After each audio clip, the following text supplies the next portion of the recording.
دا لومړی څنګه دا لرې کتنه دلته ورته ولیکه چې څو دلیږي ورته ویې لیکه څه شو که نه مطلب زه میټینګ درځم یا نه درځم یا به راته ویټ کوئ یا به هغه راته کوئ خو ما پورې انتظار کوه څه شو دې کس ته لیکې که نه اوکې مثال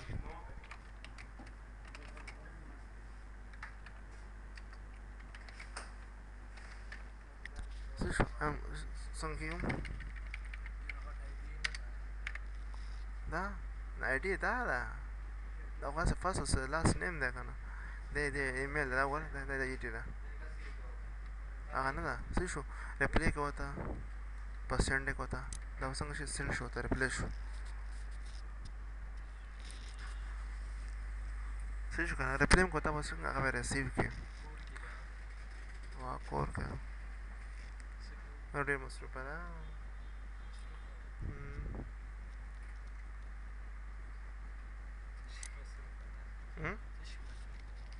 هغه کوي دا غنم ریبي صحیح شو موږ څنګه ورته سینډ شو که نه ورغه ته ریپلی سینډ څنګه شو دلته موږ میسج څنګه کوو ریپلی کوو ته صحیح شو موږ څنګه کوو ته ریپلی کوو دا څنګه کول موږ ته ایمیل څنګه کوو ریپلی کوو ته